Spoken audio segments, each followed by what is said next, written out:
Hi good morning student. बेटा आज के इस लेक्चर में हम लोग बात कर रहे हैं क्लास 11 इंग्लिश मीडियम बायोलॉजी के आपके चैप्टर नंबर 21 के नेक्स्ट टॉपिक जो आप लोगों का एनसीईआरटी में भी गिवन है बच्चों। ठीक है, अब topic is that human neural system, यानी कि ह्यूमन नर्वस सिस्टम। आई बात समझ में कि हमारी बॉडी के अंदर जो न्यूरल कंट्रोल प्रोसेस है, ठीक है, मैंने यस्टरडे के आप लोगों का जो वीडियो था, यस्टरडे लेक्चर था, इससे प्रीवियस लेक्चर में मैंने आपको बताया था, हम लोगों ने बेसिक कंसेप्ट के बारे में पढ़ा था कि जो नर्व सिस्टम है वो किस तरीके से काम करता है। आप लोगों को इस चैप्टर के अंदर क्या क्या पढ़ना है बच्चों। ओके, क्लियर है। Now we are going forward to our next topic. हम लोग हमारे नेक्स्ट टॉपिक की तरफ जाते हैं। वो क्या है? Human neural system. Human neural system याद आया? ह्यूमन न्यूरल सिस्टम, यानी कि यहाँ पर हम लोगों को ह्यूमन फिजियोलॉजी के बारे में ही पढ़ना है। ठीक है, हमें एक्स्ट्रा एजेस में नहीं जाना। सबसे पहले न्यूरल सिस्टम स्टार्ट करने से पहले मैं आप लोगों को बताऊं कि जो न्यूरल सिस्टम है, सिस्टम का मतलब क्या होता है कि एक कॉम्बिनेशन जिसमें काफी अलग अलग जो ऑर्गन्स है वो मिलकर एक ही सिंगल टारगेट को प्रोसीड करें। क्लियर है? वो क्या कहलाता है? ऑर्गन सिस्टम कहलाता है। और हमारी बॉडी में डिफरेंट टाइप के ऑर्गन सिस्टम्स होते हैं, जैसा डाइजेस्टिव सिस्टम आप लोग पढ़ चुके हो, रेस्पिरेटरी सिस्टम, सर्कुलेटरी सिस्टम, आप लोगों का एक्सक्रीटरी सिस्टम आप लोग पढ़ चुके हो, रिप्रोडक्टरी सिस्टम होता है, आप लोग 10th क्लास में पढ़ चुके हो। क्लियर है? आज हम लोग बात करेंगे न्यूरल सिस्टम की। अब न्यूरल सिस्टम बच्चों किससे मिलकर बना हुआ है? न्यूरल सिस्टम जो है बेसिकली उसके अंदर एक पर्टिकुलर सेल आती है, that cell is named as generally neurons. उस सेल को आप लोग क्या बोलते हो? न्यूरॉन। न्यूरॉन जो है that is also named as nerve cell. इसे आप लोग नर्व सेल बोलते हो। अगर ह्यूमन बॉडी की बात करें, अगर हमारी बॉडी की हम लोग बात करें तो हमारी बॉडी में जो लार्जेस्ट लेंथ की सेल है, सबसे जो लार्जेस्ट लेंथ की सेल है that is nerve cell, and it very from few centimetre to few metres. ठीक है ना, कुछ सेंटीमीटर से लेकर कुछ मिलीमीटर से लेकर 2, 3, 4, 5 मीटर तक भी होती है। ठीक है, बहुत बड़ी सेल्स होती है। Okay, and the nerve cell is generally named as structural and functional unit of nervous system. ठीक है, हमारे नर्वस सिस्टम की जो मेन संरचनात्मक और क्रियात्मक इकाई है वो ये नर्व सेल कहलाती है। क्लियर है? अच्छा, ये नर्व सेल जो प्रोसीड किस तरीके से करती है हम लोग डिटेल स्ट्रक्चर लेंगे नेक्स्ट लेक्चर के अंदर हम लोग इसकी डिटेल स्ट्रक्चर लेंगे। लेकिन अगर ये हम लोग बात करें इसके वर्किंग की, तो ये वर्किंग किस तरीके से प्रोसीड करती है, तो बच्चों इसका जो नर्व सेल का बेसिक फंक्शन है that is detect, receive and transmit. 3 word है, 3 शब्दों के खेल पर पूरा चैप्टर खेलेगा ये। डिटेक्ट का मतलब होता है पहचानना। फॉर एग्जांपल मेरा ये स्किन एपिडर्मिस है, इस स्किन एपिडर्मिस के ऊपर कोई पिन चुभा, अब पिन चुभा तो इस स्किन एपिडर्मिस के नीचे क्या होगा? आप लोगों के नर्व सेल्स होती है, मसल्स है, मसल्स के नीचे नर्व सेल्स है। तो क्या करेगी ये सबसे पहले उन मसल्स के पास, मसल्स एक्टिवेट हो गई, उन्होंने रिसेप्टर को लिया, अब उस रिसेप्टर को पहले वो पहचानेगी। ठीक है, डिटेक्ट का मतलब है पहचानना, पहले उसे पहचाना, देन रिसीव किया, रिसीव मतलब अब उसने एब्जॉर्ब कर लिया। ठीक है, एब्जॉर्ब कर लिया, आप लोग क्लास 10 में पढ़ चुके हो।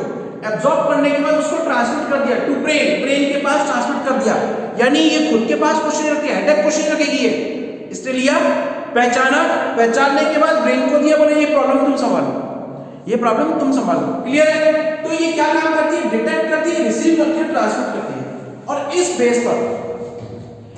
बेस पर बेसिकली हम लोग जो नर्व सेल्स हैं, जो न्यूरॉन्स हैं, वो न्यूरॉन्स को जनरली क्या है, आप लोगों के जो टीचर्स होते हैं, आप लोगों को पढ़ाने वाले, they are says that the nerve cells has been divided in 2 types। वो 2 टाइप की होती है। Number 1 is that sensory neuron, second है आप लोगों का मोटर न्यूरॉन। ठीक है, मोटर न्यूरॉन। क्लियर है? लेकिन मैं एक थर्ड बता रहा हूं that is named as relay neuron. Third जो है स्पेशल कैटेगरी है वो क्या है आप लोगों की? Relay neuron. अब ये सेंसरी क्या करती है?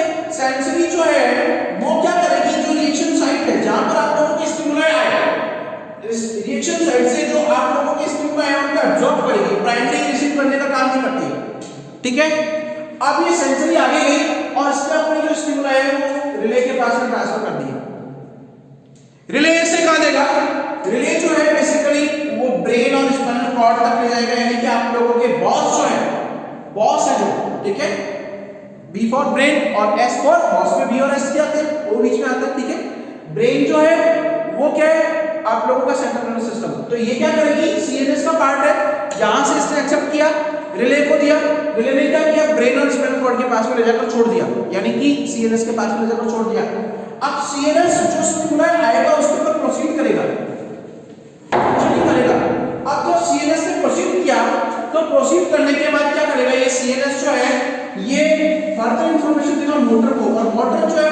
मोटर मसल्स के पास आएगी और उसको बोलेगी कि आप लोग ऑर्गन को पीछे हटा दो। क्लियर है? कुछ इस तरीके से इनकी फंक्शनिंग होती है। दैट मींस डिटेक्ट, पहले पहचाना, डिटेक्ट किया, एब्जॉर्ब किया, रिसीव किया, रिसीव करने के बाद उसको ट्रांसमिट कर दिया, उसको आगे ट्रांसफर कर दिया। क्लियर है? ये होता है। अब काफी बार एनसीईआरटी में कुछ एक्स्ट्रा है जिसमें क्वेश्चन ये होते हैं कि हाइड्रा में किस तरीके से होता है, इंसेक्ट में किस तरीके से होता है, वर्टिब्रेट्स में किस तरीके से होता है। ये क्वेश्चन क्या है, एनसीईआरटी एजेस में काफी बार ऐसे क्वेश्चंस पूछे जाते हैं और बच्चों को परेशान करने के लिए जो पेपर सेटर है वो हमेशा पूछता ही पूछता है। ठीक है? हाइड्रा के अंदर बेसिकली हाइड्रा में क्या है, बंच ऑफ न्यूरॉन होते हैं, न्यूरॉन के बंचेस होते हैं। क्लियर है? वहां पर जो नर्व सेल्स है वो एक साथ कॉम्पैक्ट फॉर्म में वर्क करती है। अगर बात करें इंसेक्ट की, तो इंसेक्ट में बेटा क्या है, इंसेक्ट एक मैच ऐसा ऑर्थोपोडा ग्रुप है, आप लोगों का इन्वर्टिब्रेट्स का ग्रुप है, ऑर्थोपोडन्स का ग्रुप है। ठीक है? और सबसे लार्जेस्ट ग्रुप है आप लोगों के एनिमल किंगडम का। क्लियर है?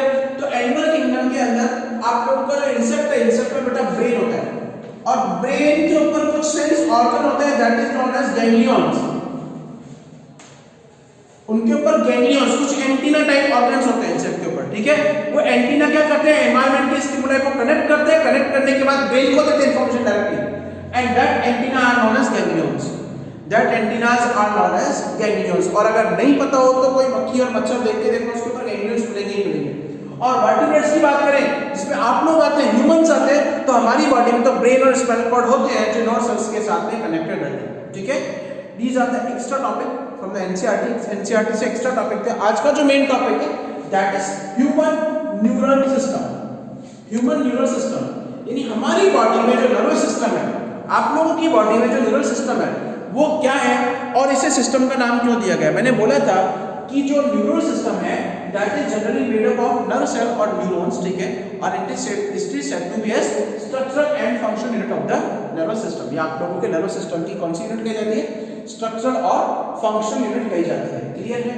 अब बात करते हैं सिस्टम। सिस्टम का मतलब क्या है, केवल एक सेल तो नहीं है, काफी टिश्यूज भी है, मसल्स भी आती है इसके अंदर। ठीक है? आप लोगों की मसल्स भी आती है, अभी बताएंगे, स्मूथ मसल्स आएगी, कार्डियक मसल्स आएगी, आप लोगों की स्केलेटल मसल्स आएगी। क्लियर है? सारी की सारी। ओके, अब बात करते हैं जो नर्वस सिस्टम है हमारी बॉडी में वो कितने टाइप का होता है। जनरली आप लोगों की बॉडी में जो नर्वस सिस्टम है बेसिकली काफी बुक्स में हायर लेवल की जो मेडिकल की बुक है, एमबीबीएस के सेकंड ईयर और थर्ड ईयर में भी we have the two type of nervous system, CNS and PNS. CNS and PNS, got it? दो टाइप के होते हैं, CNS and PNS, don't forget that. लेकिन आप लोगों के माइंड में क्वेश्चन आएगा कि सर कल तो आप लोगों ने आपने बताया था कि there are three type of nervous system. Exactly we are going to that, हम लोग वहां जाएंगे। CNS, CNS stand for central nervous system, यानी जो आप लोगों की बॉडी में होने वाली इंटायर रिएक्शंस को, जितनी रिएक्शंस है उनको जो रेगुलेट करने का काम करता है that is CNS. And CNS have the two main part, number one is B and S. ठीक है? दो है, B stand for brain, B क्या है, ब्रेन दिमाग, और S for spinal cord, S stand for spinal cord. Clear है? Clear है ना? दो आएंगे आप लोगों के, ब्रेन और स्पाइनल कॉर्ड। आई बात समझ में? ब्रेन क्या है, सबसे main important, ultra important CNS का ऑर्गन है जो आप लोगों की बॉडी में सारी रिएक्शंस को कंट्रोल करने की पावर रखता है। Entire reactions has been controlled by the brain, entire reactions has been controlled by the brain. And spinal cord क्या है, काफी लोग पूछते हैं कि स्पाइनल कॉर्ड क्या है, बोले तो उसकी पूंछ है क्या, स्पाइनल कॉर्ड रियल में ब्रेन की पूंछ होती है। ठीक है?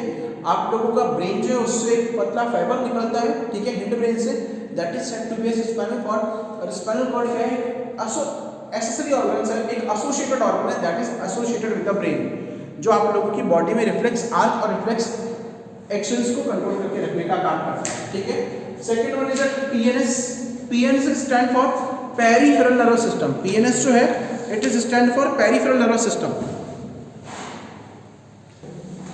ओके, तो अब बात करते हैं PNS. PNS stand for peripheral nervous system. PNS stand for peripheral nervous system. अब ये पेरिफेरल नर्वस सिस्टम है क्या? ठीक है, पेरिफेरल, सपोज दैट कि आप लोगों का ये ब्रेन है, ठीक है, और ये इससे एसोसिएटेड है स्पाइनल कॉर्ड। क्लियर है? अब ब्रेन और स्पाइनल कॉर्ड से जो आप लोगों की नर्व्स निकलती है इस तरीके से, ठीक है, तो ये नर्व्स जो है जो ब्रेन और स्पाइनल कॉर्ड से एसोसिएटेड है, उनसे जुड़ी हुई है, that are said to be as peripheral nervous system. देखिए इनकी जो पेरिफेरी से नर्व्स निकल रही है that are said to be as peripheral nervous system. उसे आप लोग क्या बोलते हो? पेरिफेरल नर्वस सिस्टम बोलते हो। क्लियर है? अच्छा ये पीएनएस जो है, ये PNS basically divided into two fibres. इसमें दो फाइबर आते हैं, एक तो है एफरेंट फाइबर और एक है इफरेंट फाइबर। एफरेंट फाइबर और efferent fibre. Afferent fibres are those fibre, वो फाइबर है जो इन रिले न्यूरॉन से निकलते हैं और ये रिले न्यूरॉन से निकलकर बेटा इंफॉर्मेशन को ब्रेन में लाने का काम करते हैं। ठीक है? Efferent fibres are those fibre जो इन रिले न्यूरॉन से निकलते हैं और ब्रेन में इंफॉर्मेशन को लाने का काम करते हैं। क्लियर है? क्लियर है? अब नाउ आगे थोड़ा सा चलते हैं। इफरेंट फाइबर्स क्या करते हैं? जब ब्रेन के पास इंफॉर्मेशन आया और ब्रेन ने इसको प्रोसीड किया, इसके ऊपर फंक्शन किया, तो फंक्शन करने के बाद क्या हुआ? जो इफरेंट फाइबर्स हैं वो इफरेंट फाइबर्स क्या करते हैं? इसे कैरी फॉरवर्ड करते हैं, आगे ले जाने का काम करते हैं इफरेंट फाइबर्स। ठीक है? क्लियर है? अब इफरेंट फाइबर्स जो है वो आगे फर्दर जो प्रोसीडेड सिग्नल्स हैं उन सिग्नल्स को ले जाकर रिलेटेड ऑर्गन के पास में कहाँ ले जाएंगे? रिलेटेड ऑर्गन्स के पास में ले जाने का काम करते हैं। क्लियर है? क्लियर है? दीज आर द एफरेंट और इफरेंट फाइबर्स। क्लियर है? अब बात करते हैं कि जो पेरिफेरल है, पेरिफेरल्स को भी इससे निकलने वाले फाइबर्स को भी दो टाइप में बांटा गया है, दैट इज ऑटोनॉमिक या ऑटोमेटिक और सेकंड है सोमैटिक। ठीक है? ऑटोमेटिक जो बेसिकली है that are generally made the ANS automated nervous system. ठीक है? ANS and ANS has been divided on ANS has been divided in two type. ANS जो दो टाइप में डिवाइड होती है, सिंपैथेटिक और पैरासिम्पैथेटिक। Sympathetic and parasympathetic. सांस की फुल फॉर्म होती है बेटा सिंपैथेटिक नर्वस सिस्टम और पी सांस की पैरासिम्पैथेटिक। ठीक है? Parasympathetic nervous system. क्लियर है? क्लियर है? ओके। अब यहाँ पर कौन सी मसल्स आती हैं? There are two type of muscles in our body. हमारी बॉडी के अंदर दो टाइप की मसल्स होती है, एक तो होती है वॉलेंटरी मसल्स और एक होती है इनवॉलेंटरी मसल्स। अगर आप लोगों को हाथ को इस तरीके से करना हो तो वॉलेंटरी यानी कि जो आपकी इच्छा के अनुसार काम करेंगे। ठीक है? ठीक है? तो जो सिंपैथेटिक आप लोगों का ऑटोनॉमिक नर्वस सिस्टम्स है, ये किसके ऊपर वर्क करता है? बेसिकली आप लोगों की बॉडी की स्मूथ मसल्स के ऊपर, यानी जो आपकी इच्छा के अनुसार काम नहीं करती है। ठीक है? कार्डियक मसल्स के ऊपर, and both the muscles are involuntary muscles. दोनों मसल्स क्या है? इनवॉलेंटरी। दोनों मसल्स कौन से टाइप के? इनवॉलेंटरी। इनवॉलेंटरी मतलब जो आप लोगों की इच्छा के अनुसार काम नहीं करती, आपकी बॉडी में है, काम कर रही है, लेकिन आपको पता भी नहीं कि काम किस तरीके से हो रहा है। ठीक है? Such as muscles of stomach, muscles of small intestine, muscular layer of आप लोगों का एलिमेंट्री कैनाल। ठीक है? Muscular layer of cardiac area आप लोगों का हार्ट। क्लियर? लिवर का मसल्स, ये सारी कौन सी होती है? स्मूथ मसल्स, यानी कि बेसिकली इंटरनल मसल्स हैं जो आप लोगों की बॉडी में काम करती हैं लेकिन आपको पता नहीं है, आपकी इच्छा के अनुसार काम नहीं करती है। सेकंड है सोमैटिक। आप लोगों का सोमैटिक में कौन सी मसल्स आती हैं? There are skeletal muscles. Skeletal muscles यानी कि वो मसल्स जो आप लोगों के बेसिकली स्केलेटल सिस्टम से कनेक्टेड है, आप लोगों के बोन से रिलेटेड है और जो आपकी इच्छा के अनुसार काम करते हैं। That's why these muscles are always named as voluntary muscles. Voluntary muscles जो हमारी इच्छा के अनुसार काम करती है। क्लियर है? क्लियर है? तो हम लोगों ने क्या पढ़ा? पीएनएस। पीएनएस बेसिकली दो टाइप के इसके फाइबर्स होते हैं, एफरेंट और इफरेंट। पीएनएस जो आप लोगों के सीएनएस से एसोसिएटेड रहता है, एफरेंट फाइबर क्या है? इंफॉर्मेशंस को कैरी करके ब्रेन में लेके आते हैं, इफरेंट कैरी इंफॉर्मेशन को वापस ले जाते हैं। ठीक है?